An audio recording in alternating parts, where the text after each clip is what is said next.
Сколько стоит нынче хлеб? В социальных сетях все больше начинают муссировать тему подорожания хлеба на несколько сомов.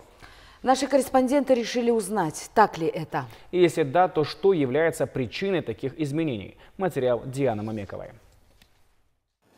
Колебания цен на разные продукты наблюдается во всем мире. То же самое может быть и с хлебобулочными изделиями. По словам зав. Отделом продовольственной безопасности Минсельхоза Анаркуль Беккулиевой, на сегодня цена на муку или хлеб держится на прежнем уровне. Наверное, скорее всего, слухи о том, что на сом или на 2 сома подорожало хлеб.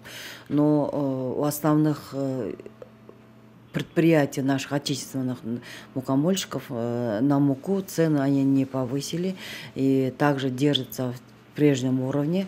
И на сегодняшний день в наших мукомольных предприятиях продается мука от 19 до 21 сома за килограмм. А те предприятия, которые производят именно хлебобулочные изделия, наверное, они работают на импортной муке. А так у нас внутри рынка никаких подорожаний на муку или на пшеницу не происходило. По мнению председателя Ассоциации мукомолов Кыргызстана Рустама Джунушева, завышать цены могут поставщики импортной муки, а контролировать их мы не можем. И все же. В январе месяце, в декабре-январе цена на пшеницу стоила казахстанскую примерно 13 сомов. На сегодняшний день она стоит 15-16 сомов. То есть на пшеницу поднялась цена, соответственно, поднимается цена на муку. Это действительно так, но повышение не настолько значительное, чтобы сеять панику. А что же на рынках? Действительно ли повлияло подорожание казахской пшеницы на цены на хлеб? Оптовая цена на хлеб поднялась на сом. Такая ситуация продолжается уже больше недели. Розничная же не изменилась. Торговцы реализуют хлеб по прежней цене. Поднимать цены на хлеб нет смысла, говорят продавцы.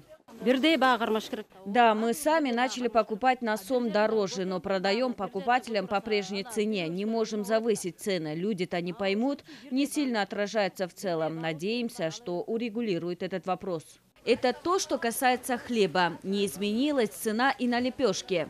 Это рынок, да? На рынке допустимо изменение, например, на сом, на 1,5 сома, на 50 тинов. Сегодня